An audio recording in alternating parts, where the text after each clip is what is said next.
دنیا میں کئی ایسے شہر ہیں جو کسی نہ کسی وجہ سے عالمی شہرت کے حامل ہیں۔ انہی مشہور شہروں میں ہمارے ملک ہندوستان کی جنوبی ریاست آندھرا کی راجدھانی حیدرآباد بھی ہے۔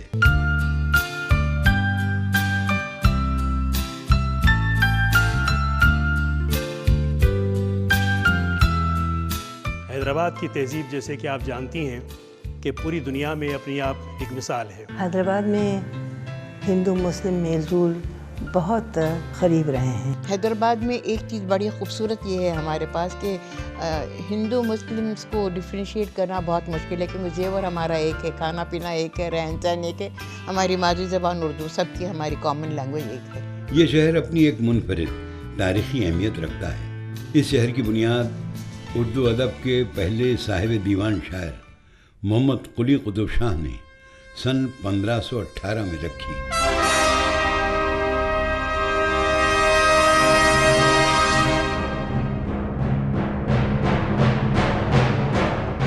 یہی شہر بعد میں حیدرآباد کہلایا اور پھر مغل دور آیا اور دکن کی صوبیداری نظام الملک آصف جاہ بہادر کو سونپی گئی۔ آصف جاہی حکومت کے بانی میر قمر الدین چین غلیچ خان نظام الملک آصف جاہ اول ہیں۔ سن 1724 سے سن 1948 تک یہاں آصف جاہی حکمرانوں کی بادشاہت رہی، لیکن حکمران چاہے کوئی ہو، ہر بادشاہ نے اس شہر کو نئی شان اور نئی بلندی دی۔ یہ شہر کبھی اپنے محلات اور باغات کی وجہ سے جانا جاتا تھا، اور آج کل یہ انفارمیشن ٹیکنالوجی کی وجہ سے عالمی نقشے پر ایک اہم ترین شہر بن کر ابھرا ہے۔ حیدرآباد اور یہاں کے خلوص کے تعلق سے یہ کہاوت بھی مشہور ہے۔ جو ایک مرتبہ حیدرآباد آیا اور عثمان ساگر کا پانی پیا، یعنی گنڈی پیٹ کا پانی پیا، وہ حیدرآباد ہی کا ہو کے رہ گیا۔ یہ وہ ریاست تھی جو کہ سے لسانی ریاست تھی، جہاں کی سرکاری زبان اردو تھی۔ مراٹھواڑے کا علاقہ بھی اسی ریاست کا جز تھا جہاں مراٹھی بولی جاتی تھی۔ تلنگانہ کا علاقہ وہ علاقہ جو آج بھی ہے، وہ علاقے میں تیلگو بولی جاتی تھی، دفتریت تیلگو میں ہوتی تھی، دیہی ریکارڈ، تحصیل کا ریکارڈ پٹیل پٹواری وغیرہ اسی میں کرتے تھے۔ اور کنڑ زبان جہاں بولی جاتی تھی، وہ علاقہ کرناٹک کا علاقہ بن گیا، وہاں کنڑ بولی جاتی تھی۔ تو یہاں کوئی فرق محسوس نہیں کرتے تھے، بڑی محبت ہوا کرتی تھی، بڑا اتحاد و اتفاق تھا۔ اگر میں کہوں کہ مبالغہ آرائی نہیں ہوگی، ایگزیجوریشن نہیں ہوگا، کہ بلکہ وہ حقیقی معنوں میں ایک سیکولر اسٹیٹ تھا۔ ان سب سے ہٹ کر ایک چیز جو اس شہر کو آج بھی ممتاز بناتی ہے، وہ ہے یہاں منعقد ہونے والی شادیوں کی یادگار تقاریب، دلچسپ رسم و رواج، اور ان سب سے بڑھ کر یہاں کا پہناوا، جنہیں دیکھ کر مانو ایسا لگتا ہے کہ اس شہر کے رہنے والوں نے اس مثال کو اپنایا ہو کہ کھانا من بھاتا اور پہننا جگ بھاتا۔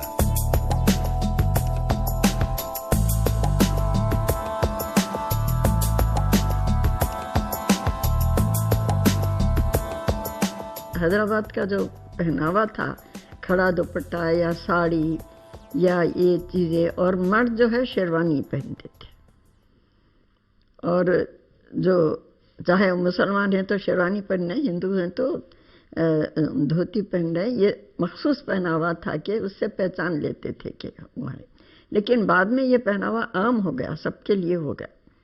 ساڑیاں ہندو عورتیں بھی پہنتی، مسلمان بھی پہنتی، لہنگا بھی اور لڑکیاں پہننے لگیں، سب پہننے لگی۔ یہی وجہ ہے کہ یہاں کے پیراہن آج بھی معاشرتی زندگی میں سب سے زیادہ جاذب نظر اور نفیس سمجھے جاتے ہیں، جو حیدرآبادی تہذیب کا امتیازی نشان ہے۔ قطب شاہی دور حکومت ہو یا آصف جاہی دور یا پھر عصر حاضر، ہر دور میں حیدرآبادی پہناوا اور خاص کر شادیوں میں پہنا جانے والا لباس اپنی منفرد تراش خراش، دیدہ زیب نقش و نگار اور دل لبھانے والے نت نئے رنگوں کے نفیس کپڑوں کی وجہ سے ایک تاریخی اور مثالی حیثیت اختیار کر چکا ہے۔ حیدرآباد میں ہمارا لباس، بالخصوص خاندان کا لباس، زیادہ تر ہندوستانی لباس تھا۔ کبھی کبھی جب مواقع ہوتے تھے، جب ضرورت پڑتی تھی، ہمارے کو اشارہ دیا جاتا تھا تو سوٹ یا انگریزی قسم کا ایک شیروانی اور شیروانی کے ساتھ کا ایک پتلون پہن کے آنا پڑتا تھا۔ وہ کہتے ہیں نا کہ کسی ملک و قوم کی تہذیب و ثقافت کا معیار وہاں کی زبان، غذا، رہائش کے طور طریقوں کے علاوہ یہاں پہنے جانے والے کپڑوں سے بھی پرکھا جاتا ہے، کیونکہ شخصیت کو بہتر بنانے میں پوشاک کا بڑا دخل ہوتا ہے۔ اس زمانے کے پوشاک کا یہ تھا کہ اس زمانے میں بھی پیجاموں کا وہ اسی قسم کے پیجاموں کا استعمال ہوتا تھا جو آج کل ہوتا ہے، البتہ کرتوں کی لینتھ اور فیبرک کا استعمال زیادہ ہوتا تھا پہلے کے زمانے میں، کیونکہ کرتوں کا جو گھیر ہوتا تھا لڑکیوں کا کافی زیادہ ہوتا تھا۔ باڈس جو ہوتی کرتے کی وہ بالکل جیسے امپائر ویسٹ لائن جیسا بنا کے وہاں سے فلو دیتے تھے کپڑوں کو، اور اس کے بعد وہاں سے گھیرا بہت بڑا ہوتا تھا، اور لڑکوں کے لیے جو ہے کمر سے گھیرا دیتے تھے، اور جہاں تک ہو سکے کپڑا جو ہوتا تھا استعمال کا وہ کافی مطلب ٹرانسپیرنٹ ہوتا تھا۔ اور یہ ذوق شادی بیاہ کی تقاریب میں کچھ زیادہ ہی نکھر کر آ جاتا ہے۔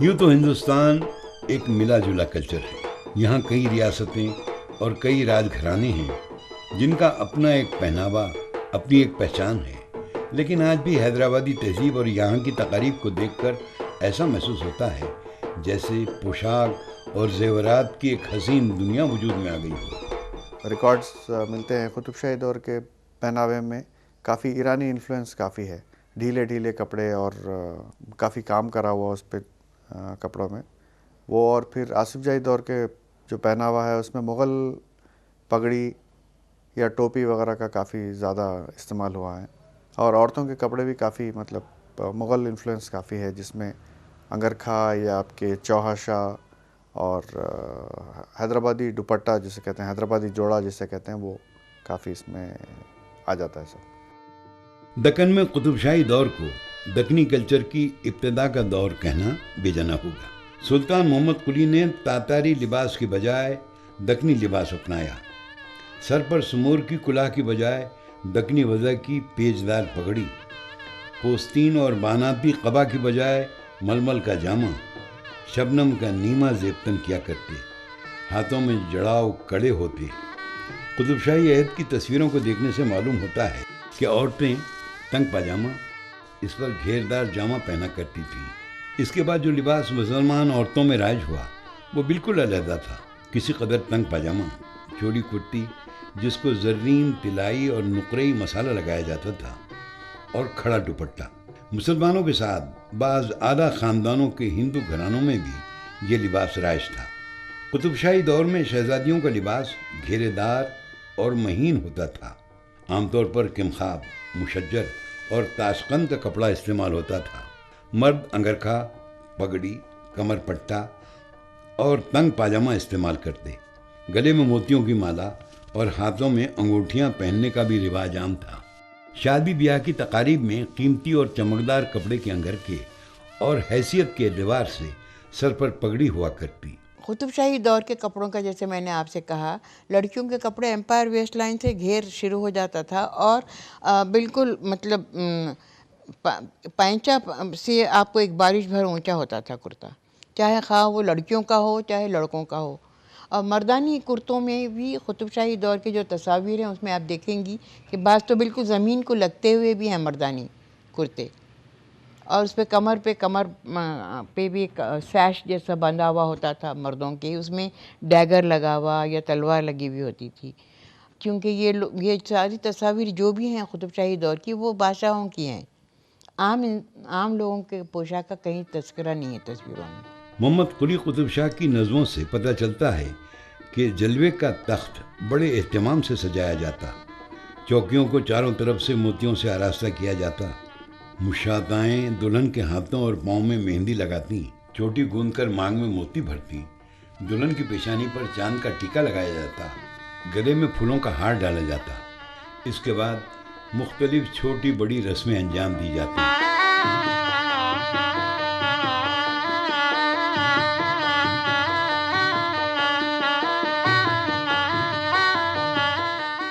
ایران سے آنے والے قطب شاہی موسم کے اعتبار سے تو قدر مختلف تھے، لیکن تہذیب کے اعتبار سے وہ اپنی تہذیب ساتھ لے کے آئے تھے۔ پہناووں کو انہوں نے یہاں کے ماحول کے اعتبار سے کپڑوں سے بدل دیا۔ لیکن ابراہیم قطب شاہ کی شادی جب بھاگرتی سے ہوئی تو اس کے بعد خواتین کے لباس میں ایک نمایاں تبدیلی یہ آئی کہ جنوبی ہندوستان کی خواتین کے لباس اور ان کے پہناوے، ان کے زیور وغیرہ اس میں شامل ہوئے۔ اس طرح سے بجا طور پر کہا جا سکتا ہے کہ قطب شاہی دور کی تہذیب ایک دکن میں گنگا جمنی تہذیب کے طور پہ ابھر آئی، لیکن آصفیہ دور تک آتے آتے پہناووں میں بہت تبدیلیاں آئیں۔ شیروانی جزو بدن بنی، خواتین کے لیے جب تک کہ لڑکیاں بالیاں رہتی کرتے پاجامے، دوپٹے، کبھی کھڑے دوپٹے، اور کپڑوں میں کمقاب، سلما، ستارے کشیدہ۔ امیروں کے گھر میں سلما ستارے تو غریبوں کے ہاں کشیدہ کاری کی بوٹیاں، اور شادی بیاہ میں تو یہ تھا کہ کپڑے بہت بھاری پہنے جاتے تھے، بہت زیادہ وزنی بھی ہوا کرتے تھے۔ کنیدیں غرارے کے پانچوں کو اپنے ہاتھوں پہ ڈالے اٹھائے پھرتی بیگم صاحبہ کی۔ شادی بیاہ کی یہ تقاریب اور لباس کم و بیشی کے ساتھ آصف جاہی دور میں بھی رائج رہے۔ مختلف تقاریب میں خواتین و مرد موقع کی مناسبت کے لباس زیب تن کرتے۔ حیدرآبادی شادیوں میں عام طور پر دولہے کے مقابلے دلہنوں کے لباس اور زیور پر خاص توجہ دی جاتی رہی ہے۔ آصف جاہی دور ہمیشہ سے ہی گنگا جمنی تہذیب کا گہوارہ رہا ہے۔ یہاں لباس ایک تہذیب کی علامت تھا، اس کا کسی مذہب سے تعلق نہیں ہوتا۔ مہاراجا کرشن پرساد جو اپنے آپ کو یمن السلطنت کہتے ہیں، تو وہ لوگ تو کرتا پاجامہ پہنتے تھے اور کیا کہتے کھڑا دوپٹہ، اس کے اوپر ہم لوگوں کو وہ پہناتے تھے چوہاشا، جو ایسا سر پہ سے آ کے یوں آتا تھا، لوگ یوں اٹھا کے لے جاتے تھے۔ پرنسس نیلوفر، پرنسس دولشوار، پرنسس ایسرا جو ترکی سے آئے تھے وہ تو ساڑی پہنتے تھے اور سر پہ اوڑھتے تھے، ہم بھی سر پہ اوڑھتے تھے۔ مرد جو ہے شیروانی پہنتے تھے باہر جاتے وقت، گھر میں تو کرتا پاجامہ رہتا تھا۔ کم خواب کی شیروانی شادی وغیرہ میں یا پوجا ووجا میں یا عید کو ملنے جا رہے ہیں، خاص طور پہ جامے وار پہنا جاتا تھا جو کشمیر سے آتا تھا۔ یہاں کے ہندوؤں اور مسلمانوں کا لباس یکساں ہوتا۔ عام طور پر کم عمر بچیوں کو کرتا، چوڑیدار پاجامہ اور سر پر ٹوپی پہنائی جاتی۔ خواتین گھروں میں ساڑی، جامہ، پیشواز، دوپٹہ، کرتا، کھڑا دوپٹہ وغیرہ پہنتی تھیں، جبکہ مرد حضرات مختلف قسم کے پاجامے اور کرتے پہنتے۔ شیروانی مہمان کے آنے پر، گھر سے باہر جاتے وقت یا پھر خاص موقعوں پر پہنی جاتی۔ ان سب کے باوجود سر کا ڈھکا ہونا ہر عمر کے مرد و خواتین کے لیے ضروری سمجھا جاتا۔ شہر کے عمرا چاہے وہ کسی مذہب سے تعلق رکھتے ہوں، وہ ترکی یا رومی ٹوپی پہنتے یا پھر سرکاری دستار۔ مختلف خاندانوں میں استعمال کی جانے والی دستاریں اس خاندان کی پہچان ہوتی۔ آصف جاہی دستار کا رنگ زرد تھا اور اس میں جڑابی ترا لگا ہوتا تھا، جبکہ عمرا حیدرآباد گلابی، لال، سفید یا پھر قرمزی رنگ کی دستار پہنتے تھے۔ آصف جاہی دور میں یہ آپ امتیاز کر سکتے کہ عام لوگ کرتا پاجامہ شیروانی ہر کوئی پہنے گا، مگر فیبرک کا فرق پڑ جاتا اس میں، اور رومی ٹوپی ہر عام و خاص پہنتے تھے، مگر دستار صرف شاہی دربار میں پہنا جاتا تھا، اور شادی بیاہ میں بھی پہنتے تھے آصف جاہی اسٹائل کی شیروانی اور دستار پھر یہاں کمر پہ، ہم کھتری ہیں تو ہمارے پاس ایک تلوار بھی لگی ہوتی ہے۔ پہلے کھڑے دوپٹوں میں زرین جارجٹ لیا جاتا تھا یا پھر کاٹن کی جالی لی جاتی تھی۔ ہمرو اور جامدانی جو اورنگ آباد میں بنا کرتی تھی، اس پہ یا تو کٹوری ٹاکی جاتی تھی جو چاندی کی ہوتی تھی کٹوری، یا پھر کامدانی کا کام کیا جاتا تھا اس پر، پھر زردوزی کام کا بارڈر اطراف سے لگایا جاتا تھا اس میں، جس سے کھڑے دوپٹے بناتے تھے یا کرتیاں بناتے تھے۔ اور بروکیٹ پاجامے کا جو ہے بروکیٹ ہوتا تھا جو بنارسی ہوتا تھا۔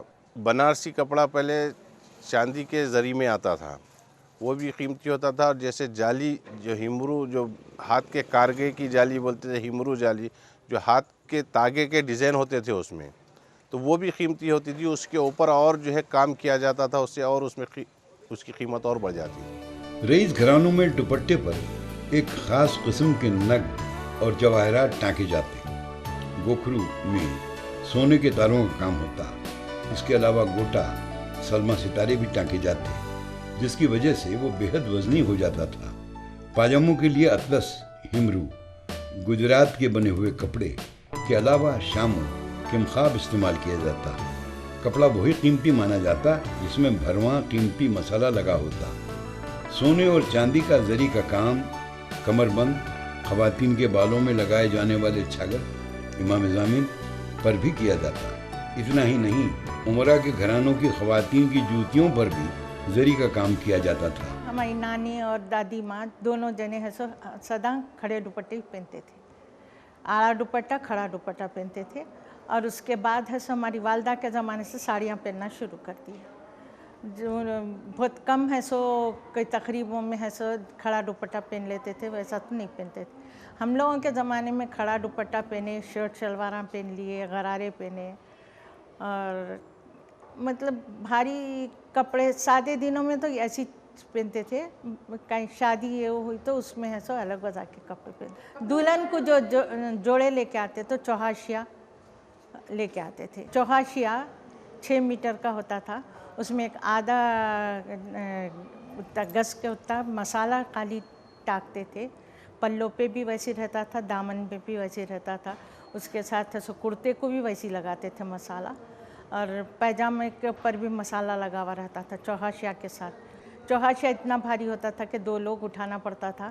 پیچھے ہے سو دوپٹے کا جو پلو رہتا تھا وہ پلو دوسرے اٹھا کے چلتے تھے سمجھا۔ شادی کے کپڑوں کے اوپر ہے سو کٹوری، چمکی اور سونے اور چاندی کا مسالہ لگاتے تھے۔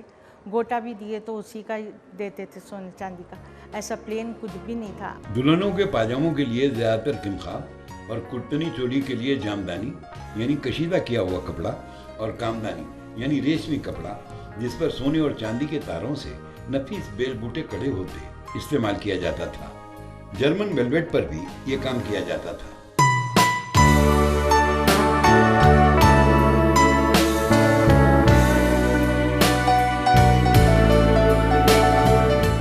تاربانے کا چمکدار کپڑا جسے تکڑی کہا جاتا تھا دلہنوں کی پوشاک کے طور پر استعمال کیا جاتا۔ مشروع نامی ایک قسم کا ریشمی سوتی عمدہ کپڑا بھی اس دور میں شادی بیاہ کے موقع پر پہنا جاتا۔ اس کے علاوہ ایک لائی چوہاشیا بھی دلہنوں کا پسندیدہ لباس تصور کیا جاتا تھا۔ اس کا دوپٹہ 6 گز لمبا ہوتا اور وہ اتنا وزنی ہوتا کہ 2 خواتین اس دوپٹے کو سنبھالے ہوتی۔ اس پر زرین مسالہ، روپہری مسالہ، ستارہ، کرن، گوکھرو، چمپا، گوٹ، چٹکی، موتی اور نگوں کے مسالے کا پٹا بڑی ہی نفاست اور خوبصورتی سے ٹانکا جاتا تھا۔ زر کے تار والا کپڑا جسے تکڑی کرکری کہا جاتا تھا دلہنوں کو لباس کے اوپر اڑھایا جاتا تھا۔ دلہنوں کا لباس عام طور پر سرخ رنگ کا ہوتا، ناک میں سانچے موتی لگی ہوئی نتھ، سر پر چاند کا ٹیکا، بازو بند، جڑابی لچھا، سونے چاندی کے چھلے بطور زیور دلہن کے لیے لازمی خیال کیے جاتے تھے۔ جڑابی جوتیاں پاؤں کی زینت میں اضافہ کرتی۔ لباس کے بارے میں حیدرآباد کا ذوق ہمیشہ سے عمدہ رہا ہے۔ اس کی مثال نظام میوزیم کا وہ 2 منزلہ وارڈروب ہے جو دنیا کا سب سے بڑا وارڈروب مانا جاتا ہے۔ شیروانی ہم گھر میں بھی پہنتے تھے، کام کے لیے بھی پہنتے تھے جب باہر نکلتے تھے، اور شیروانی خاص طور سے جیسے خاص مواقع تھے، سرکاری فنکشنز میں ہمارے کو جب شیروانی پہننا تھا تو پورا شیروانی کے اصول کے مطابق پہن کے نکلنا پڑتا تھا۔ شیروانی کی ابتدا یہاں ہمارے خاندان میں حیدرآباد میں انگرکا کے بعد ہی ہوا۔ 5ویں نظام تک انگرکا پہنتے تھے۔ 6ٹھے نظام میرے پردادا میر محبوب علی خان، محبوب علی پاشا، انہوں شیروانی پہننا شروع کیے۔ ان کے زمانے میں جو ابتدائی شیروانی تھی اس کا گلے کی دیوار دوہری ہوتی تھی، وہ ایک خاص قسم کی شیروانی پہنی جاتی تھی۔ اور دادا جان مرحوم 7ویں نظام، انہوں بھی ایسی شروع میں شیروانی پہنا کرتے تھے۔ اس کے بعد ایک سیدھی دیوار کی شیروانی بن گئی. گلا خاص طور سے ہمارے حیدرآباد کے شیروانیوں کا اونچا ہوتا ہے اور گلا بیچ میں آ کے جب ملتا ہے ایک سیدھی لکیر کے واسطہ ایک جمیوی پٹی کے واسطہ نظر آتی ہے. اور دوسری بات ہمارے پاس کی شیروانی گھٹنے کے نیچے تک آتی ہے. زیادہ تر ہم چوڑی دار پیجامہ پہنتے تھے. الگ الگ قسم کے بھی پیجامے ہوتے تھے. تنگ پیجامہ ہوتا تھا, ایک اقبال شاہی پیجامہ ہوتا تھا, اور اس کے بعد جو گھر میں پہنتے تھے ڈھیلے پیجامے وہ الگ ہوتے تھے, اور زیادہ تر رومی ٹوپی پہنتے تھے. کبھی کبھی اور اخیر دنوں میں دور کے ہم یہ قراقل بالوں کی ٹوپی پہننا شروع کرے. خاص موقعوں پر شیروانی اور پاجامہ پہنا جاتا. شیروانی کمخاب, مشجر, داشقند, ٹویڈ, ساٹن, ہمرو کے کپڑوں سے تیار کی جاتی تھی. ان شیروانیوں پر اصلی سونے کے تاروں سے خوبصورت بوٹیوں کی کشیدہ کاری ہوتی تھی. شیروانیوں میں 7 بٹن لگائے جاتے جو حیثیت و مرتبے کے لحاظ سے سونے اور چاندی کے بنے ہوتے.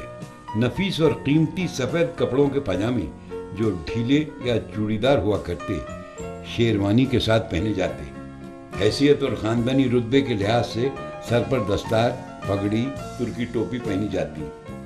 وقت بدلا, تہذیبیں بدلی, اور ساتھ ہی زندگی کے وسعت پر حکومت کرنے والے مہرے بھی. لیکن لباس کے بارے میں یہ بات کہی جا سکتی ہے کہ تاریخ اپنے آپ کو دہراتی ہے. آصف جائی دور کے خاتمے کے بعد حیدرآبادی شادیوں میں زیبتن کیے جانے والے لباس میں واضح تبدیلی آئی.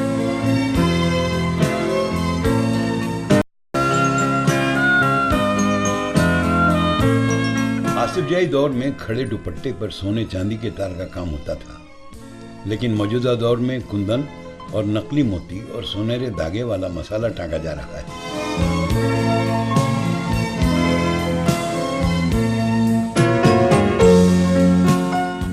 ہر لباس سے میل کھاتے ہوئے زیورات اور زرین اور ڈیزائن کیے ہوئے جوتے بھی بازار میں دستیاب ہیں, جبکہ دلہن کی قریبی رشتہ دار خواتین جدید فیشن کے مطابق ڈیزائنر سوٹس جس پر زرین تاروں, موتیوں اور نگوں کے کام کے علاوہ غرارہ, انارکلی یا پھر سلک اور بھرواں کام کی ہوئی ساڑیاں پہننا پسند کر رہی ہیں.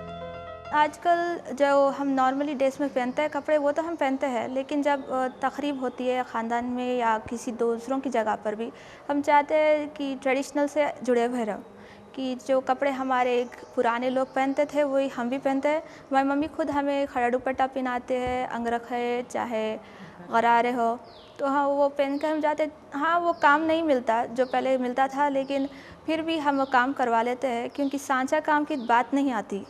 اور ہم وہ بھی پہنتے ہیں کیونکہ ہمارے دادا دادی کے ہے, نانی کے ہے, تو وہ بھی ہم ہمارے خاندان میں جو فنکشنس ہوئے تھے تو اس میں بھی پہنتے ہیں. دلہن کی کاسٹیوم کے لیے جنرلی ہیوی ورک پریفر کرتے ہیں, مگر ورک بھی ویسے زردوزی کا کام ہوگا یا کچھ بھی کام ہوگا, تھوڑا موٹیوز تھوڑا کنٹمپررائز کر کے پہننا دینا ڈیزائن کرتے ہیں. جو کٹ ان کا ہوتا ہے وہ سلم کٹس پریفر کر رہے ہیں آج کل. اس کا پائپنگز جو کرتے ہیں اس کا کانٹراسٹ 2-3 فیبرکس مکس کر کے بناتے ہیں. تھوڑا بہت سٹائل اور کٹ میں تھوڑا بہت ڈفرینس آیا ہے, مگر جو فنکشنز پر, شادیوں پر جنرلی لڑکے لڑکیاں ٹریڈیشنل اٹائر ہی پہننا پسند کرتے ہیں. جہاں تک دلہے کے لباس کا تعلق ہے, یہ قطب شاہی دور میں زرین انگرکھے, کمر پٹے, پگڑیاں, گلے میں موتیوں کی مالائیں اور کمر میں ہتھیار ہوا کرتا تھا. لیکن آصف جائی دور میں انگرکھی کی جگہ شیروانی نے لے لی اور اس کے ساتھ چوڑی دار کا رواج عام ہوا. خاندانی مرتبے کے لحاظ سے دستاریں ہوا کرتی تھی اور موجودہ دور میں دلہے کے لیے ڈیزائنر شیروانی کا رواج عام ہے اور سر پر پگڑی باندھنے کا عام رجحان پایا جاتا ہے. قدیم دور میں شیروانی سامنے سے بٹنوں کے ذریعے بند کی جاتی تھی, لیکن ڈیزائنر شیروانیوں میں سامنے کا حصہ کھلا ہوتا ہے اور یہ گھٹنوں کے نیچے تک ہوتی ہیں. آج ہم حیدرآباد کی شادیوں اور دلہا دلہن کے لباس کے بارے میں یہ کہہ سکتے ہیں کہ یہ قدیم اور جدید پوشاکوں اور رسم و رواج کا حسین امتزاج ہے. آج ایک مخصوص وقت گزرنے کے بعد پوشاکوں کی وضاقتہ دوبارہ لوٹ آئی ہے. موجودہ نسل کو دیکھ کر ایسا معلوم ہوتا ہے کہ دم توڑتی ہوئی قدیم حیدرآبادی تہذیب میں پھر سے جان آ گئی ہو. یعنی حیدرآبادی پہناوے کے بارے میں یہ بات کہی جا سکتی ہے کہ یہ کسی گھمائے ہوئے چکر کی طرح گھوم پھر کر واپس اسی مقام پر آ جاتا ہے جہاں سے چلا تھا.